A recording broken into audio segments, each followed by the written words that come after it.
Hey, Coach Diaz, how you doing?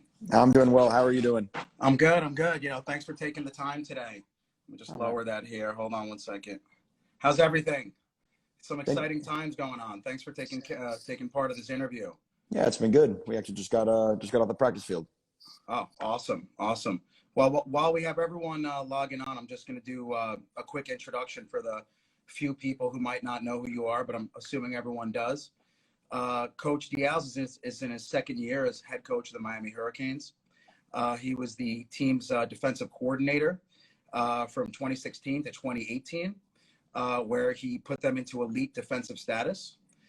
His resume is obviously very impressive. He's had a bunch of other programs that he's coached at, including Florida State, NC State, Middle Tennessee, Mississippi State, Texas, and Louisiana Tech. He's coached in 18 bowl games, 13-5 record in those bowls, and he's coached numerous All-American players, All-Conference, and obviously NFL players. Very exciting year, off to a 3-0 start. Big win over Florida State, number 8 in the rankings, coming up against number 1 Clemson.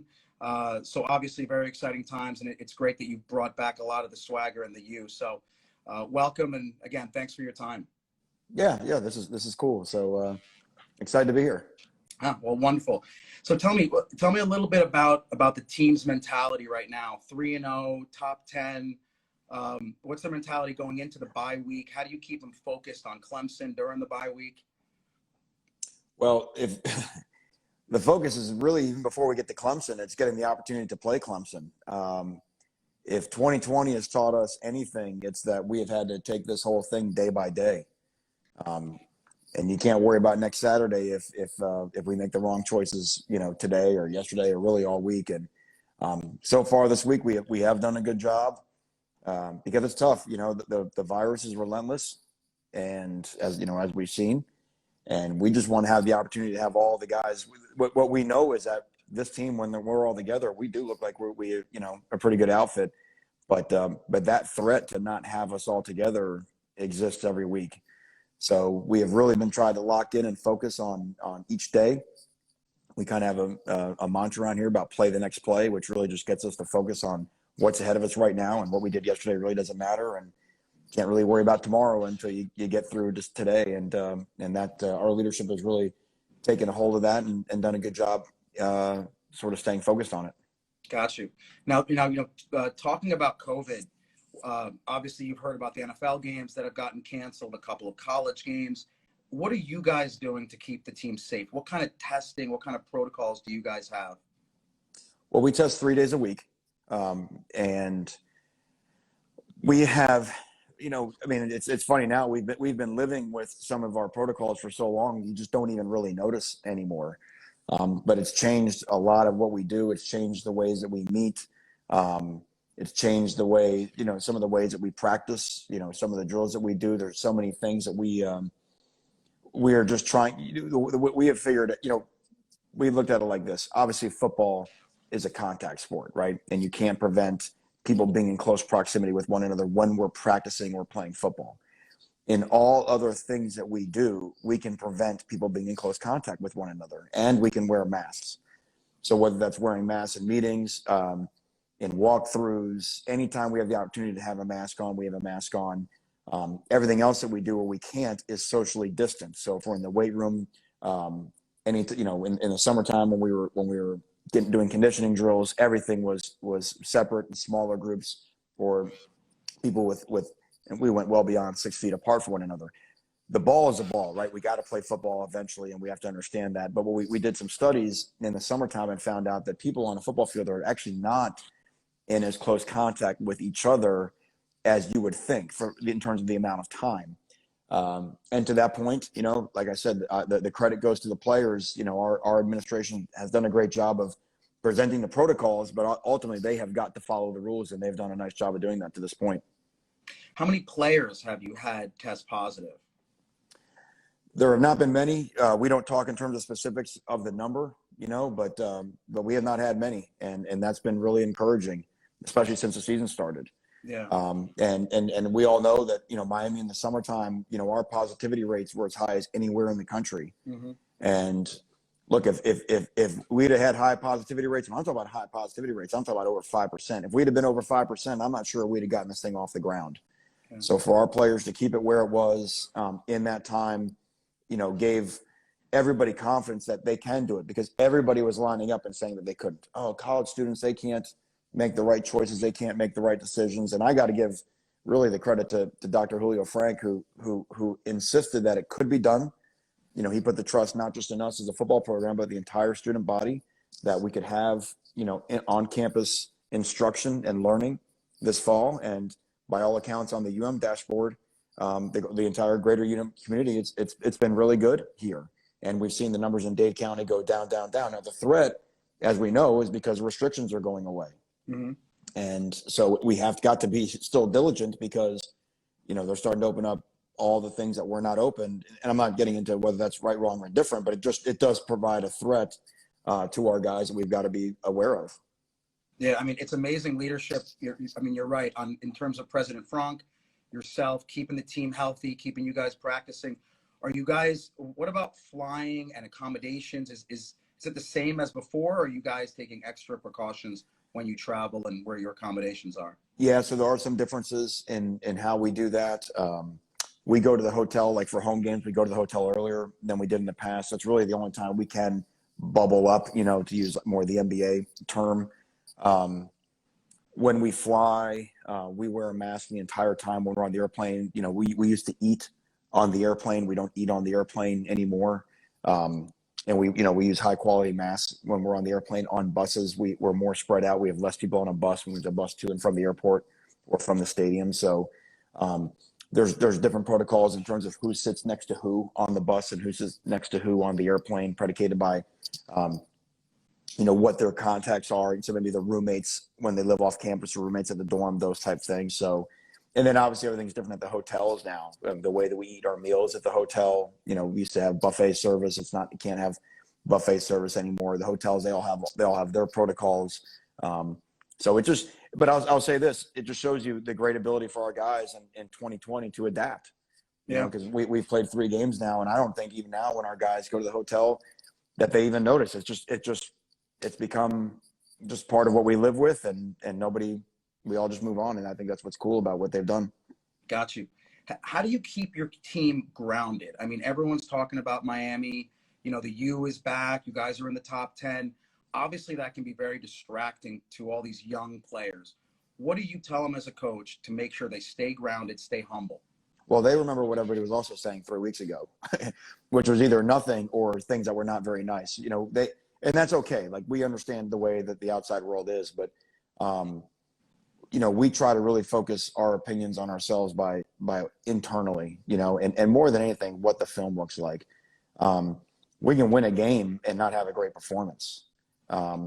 You can have a good performance on one side of the ball and have a player that did not have a great performance. So all we do win, lose, or draw is we come in the day afterwards and we tell the truth to each other. Here's what the film looks like. Here are the things that we've got to correct.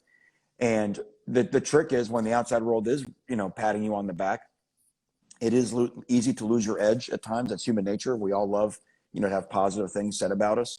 And maybe you won't, maybe that thing that kind of didn't cost you in a game, it's okay. And what good teams do and what great players do is they work on their weaknesses. And it's fun to know where you're strong. It's fun to have your strengths, but great players really want to, that thing that bugs them in a game, they want to work hard to not have that happen again. And that comes from good leadership. We've got better leadership on our team this year, which hopefully does help keep us grounded. That's awesome. So you frequently said this is your dream job. What exactly about this job? Why is it your dream? Obviously, it's an amazing job, but obviously something hits deep with you. Well, this just goes back to the child that we all have in all of us, right? And, sitting in the Orange Bowl in the 80s, and just being raised on Miami Hurricane football. Mm-hmm. And, you have to pinch yourself that you're actually the head coach, and the coaches will say from time to time, dream job. And, usually you kind of take that with a grain of salt, but this is just different. And then there's another part about this to me, because I love this city and I love the people from the city. I love the high school football and the youth football down here. No matter where I've coached, even when I coached at NC State, we had great success recruiting South Florida players. up there to NC State or Middle Tennessee or anywhere else on my stops along the way. And I've loved the tenacity and the toughness that's really ingrained in starting in youth football here in Dade, Broward, Palm Beach County. And so to have the opportunity to coach a football team where the majority of our guys can be from here, there's just, as I've said this many times before, but our football team should reflect the community of South Florida. And so, that's part of me and the culture here that was created long before I got this job. So, it's always been a great team on defense ever since you took over back in 2016. I think everyone has been so shocked at how amazing this offense has been under Rhett Lashley. Talk a little bit about that transition with the new offensive coordinator. Obviously, De'Ara King is, Heisman Trophy candidate. Yeah, I mean, obviously, our offensive staff just feels like it's a better fit for who we are at Miami. And not just in terms of X's and O's, but just who they are as people. And I think our players, from day one really bought into just some of the new faces we had in our staff. And then just the people on our team. You mentioned De'Ara. It's not even just the talent and the things that you see on the field. It's just who they are off the field. I think that's really changed us more than anything. And the truth is we're really can be so much better than we are. Like we're still learning how to really play in this offense. And same thing on defense. I mean, we're not nearly where we are going to be. But it has been fun. And look, football, we know, and in any sport, the guy that touches the ball the most is the most important guy, right? Whether that's a guy that handles the ball in basketball, that's the pitcher in baseball. It's just what matters, right? So obviously being able to bring a guy like De'Ara into our program. And I got to say this, for a guy like De'Ara to choose Miami, based off where we were in January, he didn't come here for the palm trees and the sunshine. I promise you, he did see something. And look, if you've known this program for a long time, when Miami's had really, you see these championship numbers behind me. All those years, Miami had some special quarterbacks playing for him.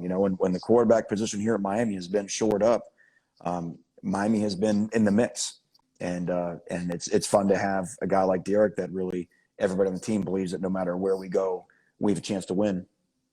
Yeah, I mean, he's been the heart and soul of the team, which I think people kind of take that for granted. Obviously, his numbers have been amazing, but you say that he really is the heart and soul not only of the offense but also the defense. People rally around him. Is that safe to say? Yeah, that is.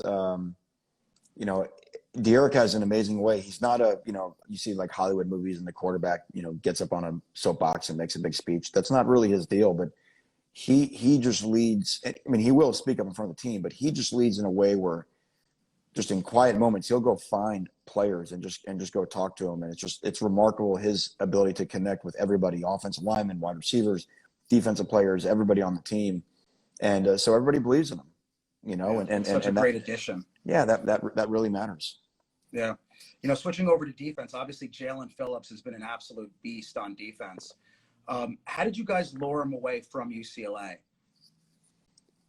Well, he had put himself in the transfer portal, and there was a couple of connections of people that we knew that knew of Jalen from in the recruiting process, and kind of put us on Jalen, and we did not really know what to expect, to be quite honest with you, because he hadn't played football for a couple of various injury reasons for a while, and came here his first year and was not even able to practice on our team last year. He could lift weights and train in the training room, in the weight room, but couldn't practice. So really we got to 2020 spring and didn't quite really know what we had. And I'll tell you, Jalen came back in training camp this August. I mean, he was as impressive as anybody we've had in the 5 years we've been here. And I'm not talking about just, again, the production and just his effort and his tenacity. And when your best players on either side of the ball, but for sure on defense, when your best players want to be defined by their effort first, everybody else has to get in line, right? And because you can't say, well, I mean, obviously the guy looks like, a Greek god, and you can't just sit there and say, well, look at him running to the ball with all of his might and effort. How do I not do that? And our best defenses at Miami in the last 5 years have had that. They've had, great leadership from our big guys, especially up front. I think we missed that a little bit a year ago, but this year our defensive line's doing a much better job of leading with their effort, and everybody else falls in line. Yeah, I mean, it seems like the defense has really come together. Obviously, Bubba Bolden's been amazing. I mean, I could go on and on with Al Blades Jr. I mean, it's just a very cohesive unit. Staying on the defensive side, obviously, arguably your best player, Greg Rousseau, who was going to be a top 10 NFL pick, he opted out. Obviously, his prerogative. How did that conversation go? It was really quite simple because he called and we had conversations with him, and because he was really back and forth on what he wanted to do, and he made his mind up, and he said, Coach, I said I'm gonna opt out, and basically we just said, Greg, we support you, and the first thing I told him, I said, make sure that in this year, with so much of school being online, I said, Greg, the first thing you need to do is you need to enroll for as many classes as you can this semester, because you need to get as close to graduation as you can. It'll never be easier, because he was going to, I think, Pensacola to train or somewhere. I said, it'll never be easier to get closer to your degree than it is now, because you don't need to be in a classroom to get the credits that you need. And we said, Greg, I said, you're always going to be a Hurricane. I don't want you to feel weird about coming around here. It's just, these are the rules of engagement. 2020 is an unpredictable year, and everybody had to make the decisions that they made. So we'll always root for Greg. He's such, it would say something about you. It'd be hard to not like Greg Rousseau. Like you have to be a little bit weird to find a problem with that guy, because he's as nice of a guy as we have, other than if you're an opposing quarterback. So we're going to talk a little bit about the turnover chain, which I got here for myself. So how did that start? Just give a little background. Who started the turnover chain? How much does your team feed off of it? Because it's impressive to see the energy that comes after a turnover, and how many teams have tried to kind of copy it, but those fall short. Right. Well, we weren't the first ones to have, a turnover prop. There were schools in 2016 that were doing different things. And so going in 2016, we did a lot of really good things on defense. One thing we did not do really well was we didn't force a lot of turnovers. And so that offseason, we were like, well, what can we do for incentive, right, to try to, get some more turnovers? And we want to do something, but it had to be Miami. And I can't remember, we were all throwing out different ideas around, and somebody in the room was like, well, what about a Cuban link? And half the room didn't know what a Cuban link was. I think they thought it was like a sausage, and then once we saw like a mock-up of what it could look like, it was like, oh, this is absolutely the thing it has to be. Now, the irony is we didn't see it until the day before the first game when we played with Phil Cookman in the opener that year. And we didn't even show the players the chain. And then it just happened that, well, actually, we didn't get a turnover the first 3 quarters of that first game. I'm like, we bought this beautiful chain. No one knows about it, and it's not going to see the light of day. It's pretty depressing. But then it finally did. Malik Young was the first ever wearer of the turnover chain. And then it was just funny that's the year we started off 10-0.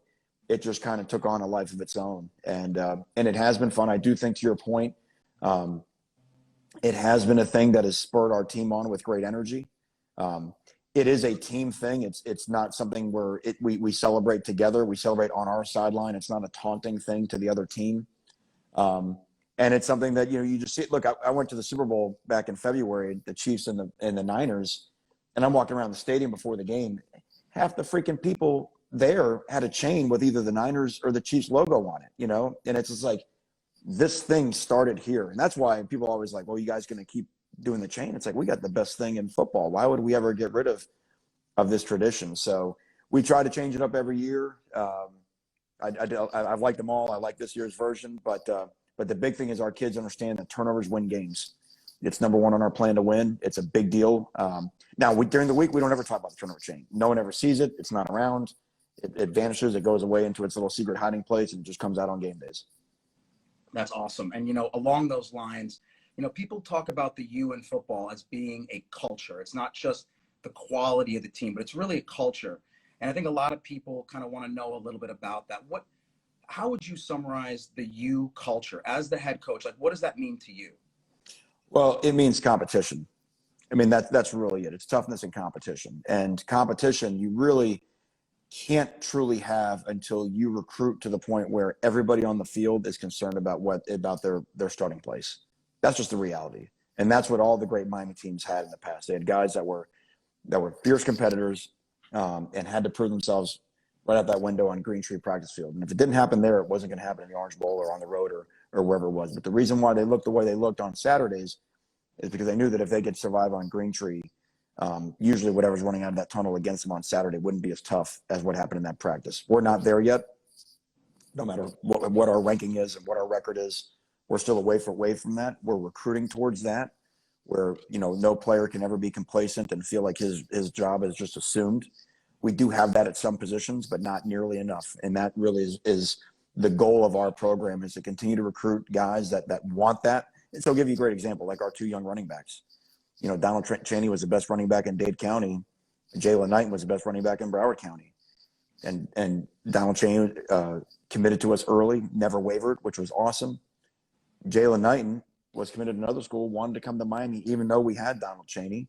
And Donald Chaney wanted him to come, and they wanted to play together because they wanted to push each other to make each other not just really good, they wanted to be great. And then, by the way, they have both pushed Cam Harris to be the best version of Cam Harris we've ever seen. That, to me, is what Miami had. You know, so you just see in that position room where it's like, hey, you have three guys that on any given play can go all the way. You've already seen that this year. And I think the reason why they're playing at a high level is because they have each other. You know, and if we can get that, I like the way we're recruiting. It all starts with recruiting. And if we can continue to do that, that's really what builds the team the way that everybody remembers. So, you know, focusing on recruiting, you know, Florida has arguably the best high school football talent in the country, along with Texas, along with California. And over the last 2 decades, I think Miami's taken a lot of heat for not being able to capitalize on the local talent. It seems like you're changing that. People were commenting on local talent going to Alabama, going to LSU, you know, leaving the state in general. How have you kept that local talent? How are you more aggressive about keeping those people? Just like you said, homegrown, best running back in Dade, best running back in Broward. How do you keep that local talent? Well, first, recruiting is a relationship business, you know, and we did retool our recruiting department, and I do think that has paid us some dividends. I think those guys are doing a great job, and the staff who you have on your staff. I think the changes that we made on our staff, you know, haven't just helped us in terms of the football here in the building, but their connections as recruiters, I think, has definitely helped. We will never bat 1,000 in terms of getting all the home talent to stay. There's too much of it, to be quite honest. And the important note here is that recruiting is not like what it was in the 80s and 90s. The game has changed. I would say it's like Blockbuster Video and Netflix. People are still watching movies at home, but the way they do it is dramatically different. The national level of recruiting is not this is in a different universe now than what it was during those great Miami years. You could hide a player. There were more secrets in recruiting back then than there were now. The calendar was different. There were players we were recruiting at NC State that no one ever really knew about, you know, that might commit to Miami the weekend before signing day. Now those guys are getting recruited for 2.5 years. The recruiting has become almost a 3-year process, sophomore, junior, senior year. So it's a different game than what it was back then. But it's still, at its essence, comes down to relationships and people, and you got to have the right people, and then we got to put a product on the field that people want to come play for. You know, that's part of our responsibility as well. And all of that is a process. If you look at the way that, take Clemson, for example, if you look at the way that Clemson built their program and the years it took and how they stacked recruiting classes on top of each other, they didn't get to where they got to on accident, but they also didn't get there by just doing this. It takes steps, and you can't skip a step to get to where those type of programs are. And so you were talking about having those relationships with the pandemic. I mean, how has that changed recruiting, right? Flying people in, seeing campus, you know, visiting players. How has the pandemic affected recruiting this year? Well, dramatically, because it basically has taken all in-person, face-to-face contact out of recruiting. Now, what it did do is that obviously we were all introduced to technology like what we're all doing right now, or Zoom or FaceTime calls. And that's really where it all went. And, you know, sometimes you can feel a personality coming through a screen. And so you had to be good. You had to be good recruiting in this format, because this is really all we have this year. And it'll be fascinating to see, you know, this class and the 22 class 5 years from now, and how it all shakes down, because this is unlike any other time in NCAA history. Yeah. It's, I mean, now that you guys are, top 10, there's such an energy here in South Florida and also at UM. Just describe how important UM football is, not only to just the university, but really all of South Florida. I mean, it's just like you were saying, growing up as a kid, it's such a staple of everyone's, activities. Yeah. Well, at our best, UM is us. I mean, I think that's why it is Miami's team. I mean, I remember going up the great years with the Dolphins, and, I was at the game 7 when the Marlins beat the Indians, and we've had the great Heat teams. But like when the Hurricanes were knocking down Oklahoma and Nebraska in the 80s, those were Miami kids taking on everybody else, and winning championships. And that was, we were still, you got to really think, we were young as a city at that time, as an identity as a city. And that was like the first thing, like, wow, like we have the best of something. And that something is us. That was our most basic resource, which is our humans. I mean, just who we were. Our people were better than your people. And that was pretty cool. And that included, by the way, the people who filled the Orange Bowl. When you came down for a big game, our people, when we all got together, that was a problem for whoever came down here. So I think that's why there's always been a little bit of that affair with the Canes and with South Florida, because when we're doing things right and we're recruiting the way that we should, people should be seeing themselves in the way that we play. Absolutely. And, so just like you said, I mean, the Canes were, arguably the best team in college football, 80s, 90s, early 2000s, formed that reputation as arguably the best college program. How do you have your current players, respect that tradition, understand that reputation, yet form their own identity? I feel like that can be tough, that they're not the old Canes. They're not the you from the 80s and 90s. They're the new you. And I know that you've coined that. I think the key is you have to respect how hard it is. I think that's the trick, because in hindsight, right, when you look and you see the numbers and whatever, it feels like maybe it was easy. And Miami was a very rare program, because it was. It appeared as if it came out of nowhere, because even the 83 team with Schnellenberger was really, I mean, the ultimate of Cinderella stories, and it's hard. It's really, really hard to build a program. And it's, by the way, to win a national championship now, it's much, much harder. I mean, if you think about just in terms of what it takes now you got to win a conference championship game at the end of the year. And now you've got to beat, you have to win 2 games against, in theory, 2 of the top 4 teams in the country. So winning a national championship now is much more difficult. Now, some of those Miami teams in the past might have gotten into a playoff that they got, nudged out of, back when only 2 teams really were playing for it. But I think that's the whole point. I think you just respect how difficult it is and how much work it takes, and just not run from that, and our players on this team, they've done a good job of that so far. Yeah. Listen, we're going to wrap it up. I know you're super busy. All I can say is thank you for your time. Super exciting, time here in South Florida. 3-0, top 10, Clemson coming up. Obviously rooting for you. So we'll see you later. Okay, Coach. Thanks for all you do. All right. Really appreciate it. Thanks for having me on. This was fun. Okay. All right. Take care. Be well.